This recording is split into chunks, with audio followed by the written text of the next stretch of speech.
Eu queria agradecer, em nome do nosso subgrupo de Direito Internacional, e aqui eu vou agradecer em nome de nós todos, ao esforço que o Eduardo fez lá do Rio Grande do Sul. O filho dele está internado, graças a Deus parece que amanhã ele sai, vai ter alta, ele teve, enfim, ficou até numa UTI pediátrica e ele produziu tudo isso, repito, em menos de 24 horas, né, com os colegas dele lá.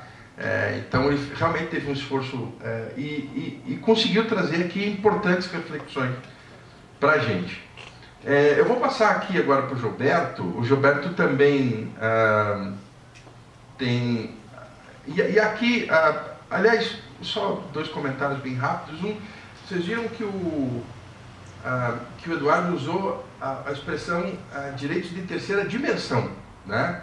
Lembrando que se falava até há pouco tempo de direito de primeira geração, segunda geração, e aí veio o Ingo Sarlet, né? E o Ingo Sarlet, ele passa no livro dele a defender que a gente não está tratando de direitos de primeira geração, segunda geração, na medida em que esses direitos não se sucedem, mas eles vão se agregando, à medida em que eles vão acontecendo, eles vão se agregando. Por isso que o Ingo, lá no Rio Grande do Sul, assim como o Eduardo, passa a utilizar a expressão dimensão ao invés de geração. Mas vamos lá, Gilberto.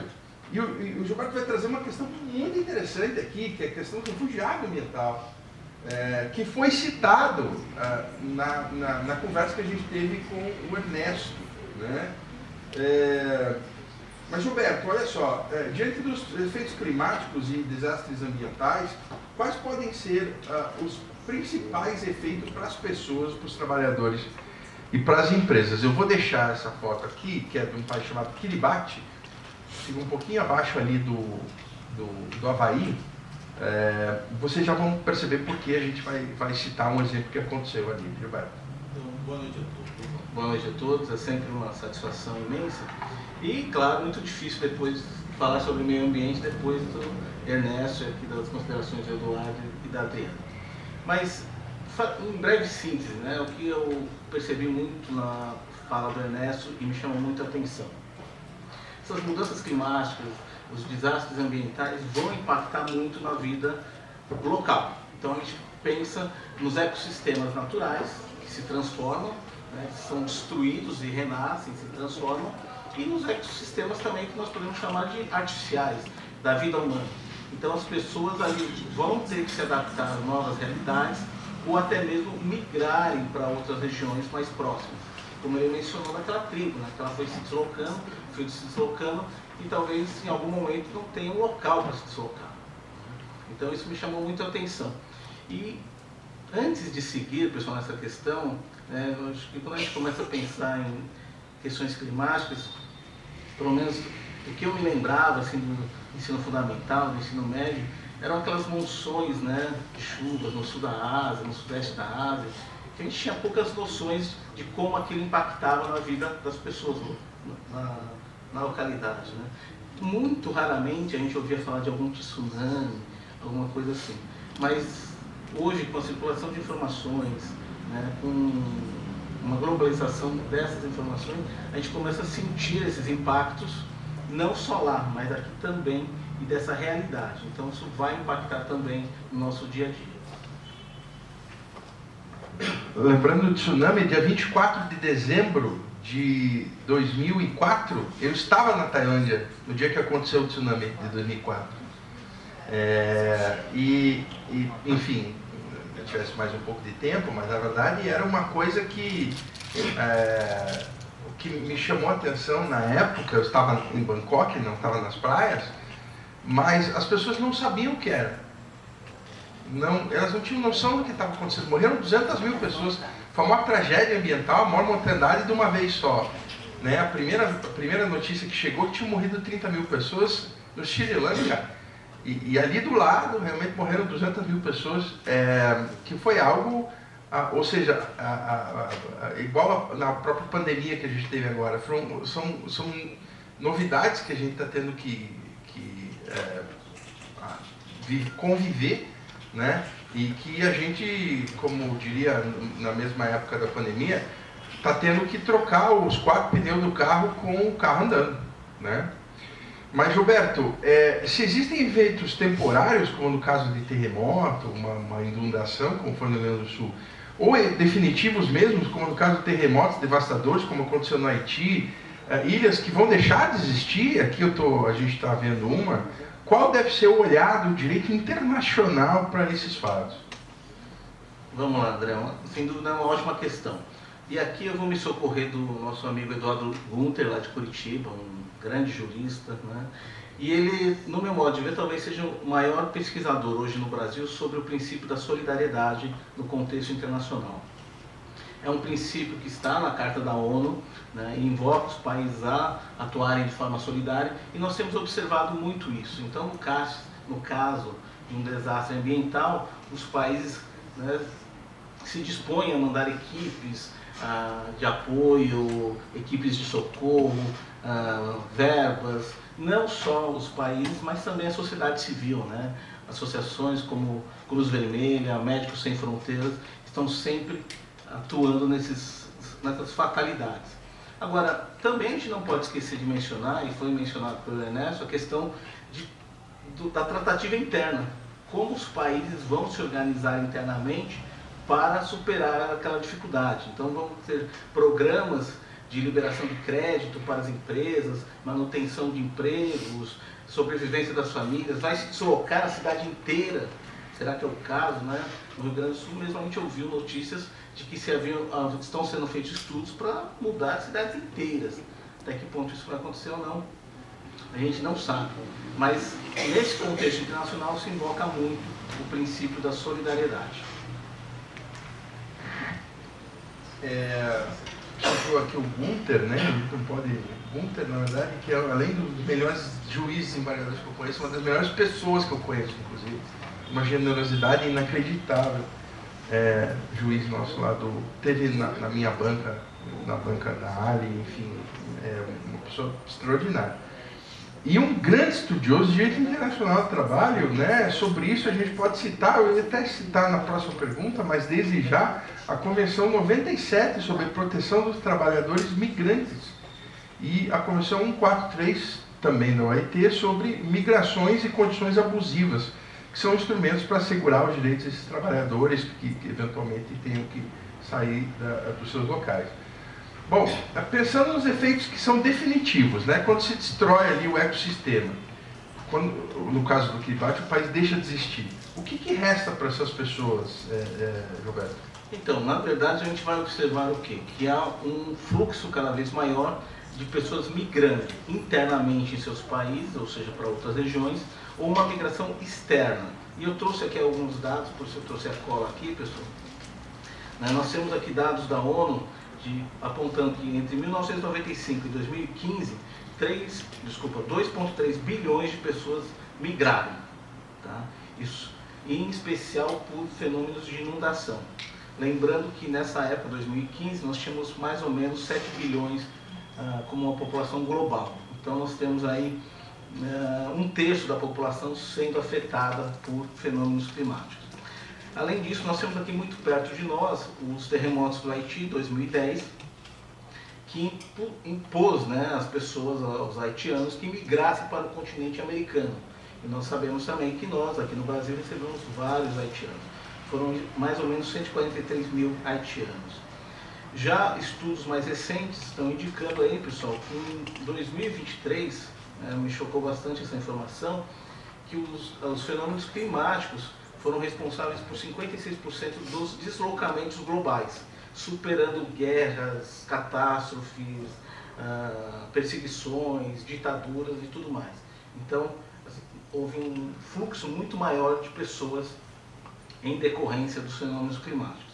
E nesse rol de países afetados, a China está em primeiro lugar, tá, com 4,7 milhões de pessoas migrando, e o Brasil está em sexto lugar. Tá? Somados aí dá 745 mil pessoas deslocadas. Sendo que aqui a América foi muito afetada pelos fenômenos Laninha e El Niño. Eu lembro das grandes migrações dos anos 80, né? Na época das secas, né? do Nordeste, né? Pós de Arara, enfim. No caso das migrações externas, como é possível pautar a situação jurídica dessas pessoas e desses trabalhadores? Eu já citei aqui algumas conversões, como é que você vê isso? Então, aqui já caindo na questão jurídica, né, pessoal, dos trabalhadores e tudo mais, eu acho que a gente tem que sempre ter pelo menos 3 grandes nortes de análise. Primeiro, a gente vai observar o quê? Que alguns países têm tratados bilaterais, até multilaterais, que vão facilitar as migrações de uma localidade para outra. Então, eu cito aqui Canadá e Estados Unidos, que tem uma relação muito próxima, as pessoas facilmente poderiam migrar ali e conseguir um visto de permanência, por conta aí da sua história, desses tratados bilaterais. Um segundo ponto a ser destacado, eu mencionaria as questões intrablocos. Então, né, também me lembro aqui que quando lá no ensino fundamental, era uma coisa que me parecia muito bizarro, quando o professor de geografia falava que a Holanda era um país que existia abaixo do nível do mar, né? Eu ficava imaginando como é que isso era possível. Então imaginemos que na próxima década, como algumas cidades podem desaparecer, a Holanda está nesse rol também, pelo menos algumas cidades da Holanda podem desaparecer. E essas pessoas podem migrar para outros países dentro da União Europeia, né? Afinal, nós sabemos que desde os anos 60 se constrói essa livre circulação de pessoas, né, de trabalhadores. Inclusive hoje se fala muito numa cidadania da União Europeia. Mas eu trouxe aqui também alguns dados para a gente pensar sobre isso. Atualmente, na verdade, em 2022, nós tínhamos 9,9 milhões de cidadãos da União Europeia fora dos seus países de origem. Então é um fluxo bem interessante. Sendo que temos 1,7 milhões de trabalhadores fronteiriços, então aqueles que moram em um país e trabalham em outro, e ainda 4,6 milhões de trabalhadores transferidos por conta de trabalho. Eles denominam então pessoas em destacamento. Então vejam que há um número significativo de pessoas que estão deslocadas. Mas isso, dentro da União Europeia, tem um efeito muito diferente do que se fosse um fenômeno na África, ou na Ásia, ou mesmo aqui na América. No Mercosul, né, já se fizeram vários estudos para se discutir uma livre circulação de trabalhadores. Inclusive, o último estudo, pelo menos que eu tenho notícia, foi encabeçado pelo grande jurista Américo Plá Rodrigues, né, e tivemos lá de Curitiba o Vila Torre representando o Brasil. Então, tivemos aí grandes juristas discutindo esse tema, não se avançou muito, mas já há algumas etapas. Porque quando se pensa em livre circulação de trabalhadores, pelo menos no meu olhar, uma das questões mais complexas diz respeito à qualificação profissional. Porque eu tenho que ter digamos, um nivelamento de todos os cursos para permitir que um médico que se forma em Portugal possa exercer a medicina na França, exercer na Alemanha. Mas essas são ciências universais, como a engenharia. E o direito? O direito é um curso eminentemente interno, nacionalista, né? A gente aprende os sistemas internos de cada país. Então vocês se julgariam habilitados a, por exemplo, atuar como advogados na Argentina, no Uruguai, no Paraguai, sendo ainda que alguns países têm barreiras históricas. Eu não sei se ainda consta hoje, mas na Constituição do Chile, para ser advogado, tinha a menção que tinha que ser chileno. Então não havia possibilidade de alguém fora do Chile atuar como advogado. Mas, pensando no Mercosul, nós temos 2 protocolos importantes. Um de 1996, que fez o reconhecimento de títulos para a vida acadêmica. Então, se alguém aí, né, Maria, você pretende fazer um doutorado na Argentina, no Uruguai, no Paraguai, você pode utilizar seu curso de graduação, de mestrado aqui, que vale lá também. Não há necessidade de uma validação, digamos assim. E em 99 nós tivemos mais um avanço. Para a vida docência, os títulos obtidos no âmbito do Mercosul valem. Então, aqueles que aqui têm mestrado, doutorado, podem lecionar em qualquer dos países do Mercosul. Então, vimos a questão de países, convenções, tratados internacionais bilaterais, vimos intrablocos, e a questão talvez mais sensível diz respeito eminentemente ao refugiado ambiental. Né? Como pensar nesse refugiado ambiental? Porque não há, pessoal, até hoje, um conceito jurídico de refugiado ambiental. Não há uma convenção internacional, um tratado internacional sobre ele, em que pese já se tentou avançar um pouco sobre esse tema, Mas o que eu posso dizer para vocês é o seguinte: enquanto não houver uma proteção jurídica para essas pessoas que precisam migrar em decorrência de catástrofes ambientais, nós vamos continuar fomentando processos de tráfico de pessoas, trabalho escravo, condições análogas, né, porque se tornam imigrantes ilegais sem nenhuma proteção. Tá? Então eu acho que essa é uma questão que a gente precisa colocar na pauta e refletir mais sobre isso. Bom, o Gilberto já respondeu a última pergunta dele aqui. Eu gosto muito de sempre ilustrar o ensino através da cultura pop, né? E citava, vocês já viram aquele filme O Dia Depois da Manhã, né? Existe um congelamento ali repentino, né, dos Estados Unidos, e a moral, enfim, para quem não viu, paciência, mas é uma spoiler aqui, eles têm todos que migrar para o México, né? Todos os americanos têm que ir rapidamente para o México. E a moral é justamente os mexicanos recebendo de braços abertos os americanos, né? Que é justamente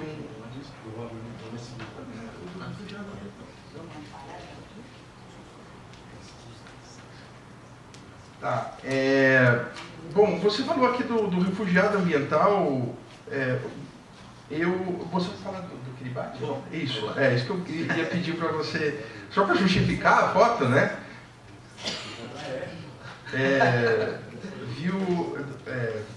Gilberto, nos dias atuais, o que a gente pode falar sobre essa figura que você acabou de citar, refugiado ambiental, e a questão do direito do trabalho, o trabalho decente, né, que é um dos balizadores aí da atuação da própria Organização Internacional do Trabalho? Então, olha só, pessoal, todos sabemos que desde a criação da ONU, em 1945, houve uma preocupação muito grande com os direitos humanos, Declaração Universal dos Direitos Humanos.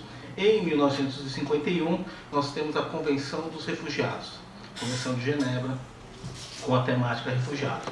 Num primeiro momento, muito dirigida à Segunda Guerra Mundial, aos fenômenos ocorridos até 1951.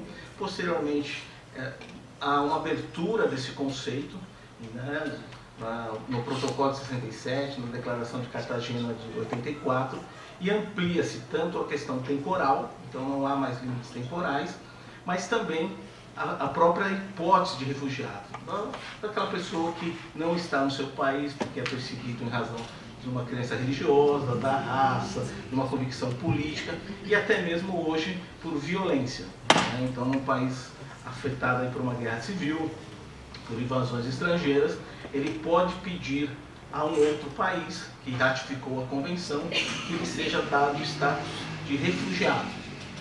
Então ele deixa de ser um imigrante legal para ser um refugiado e assim ter todos os direitos internos daquele país.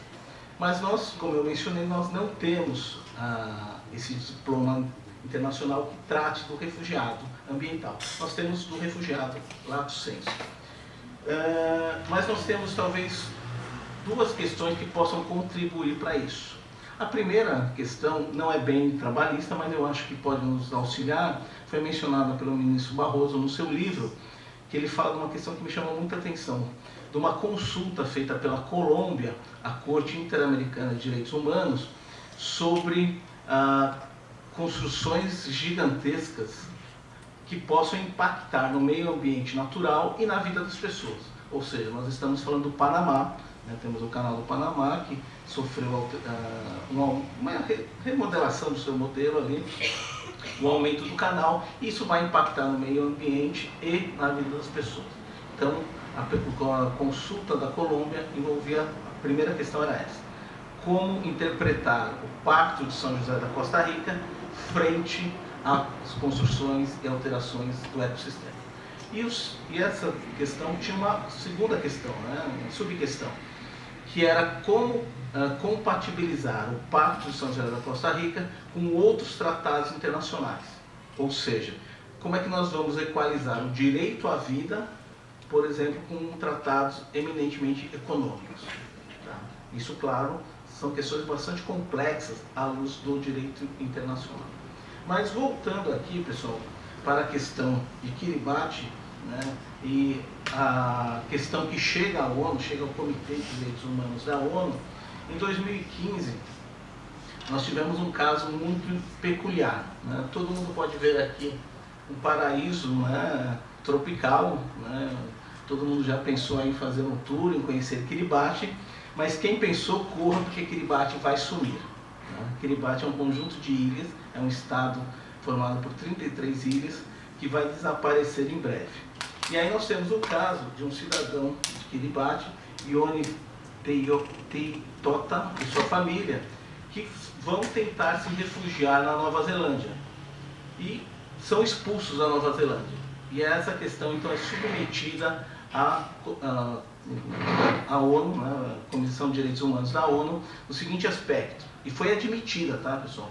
A deportação desse cidadão e da sua família colocou em risco a vida deles, né, porque Kiribati constantemente inundado, se perde toda a lavoura, água potável, todas as, digamos, hotelaria ali, imagino que não tenham grandes indústrias, porque são ilhas assim, pessoal, que você vê a faixa de terra, tá? São realmente ilhas muito curtas, que parte do ano vivem inundadas e tudo mais. E essa questão, então, é submetida ao Comitê de Direitos Humanos da ONU, é admitida com o argumento de que havia uma possível violação ao direito à vida.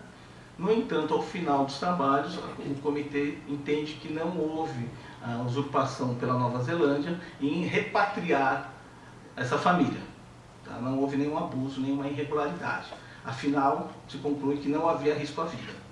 Ficou meio contraditória, né, essa ideia da ONU, mas eu achei muito interessante. Agora, o que nós podemos aproveitar deste caso, pessoal, é que a ONU delibera que, enquanto houver o pedido de refúgio, você não pode deportar.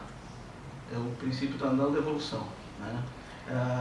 Isso abre espaço para que, então, as questões de meio ambiente possam se alinhar ao conceito de refugiado e futuramente nós possamos ter, então, um tratado específico para o refugiado climático ou ampliação da interpretação e das hipóteses que justifiquem o cabimento do visto de refugiado. Então, com isso, eu agradeço a atenção dos senhores, pessoal. Espero ter contribuído aí para esse debate. Muito obrigado pela atenção.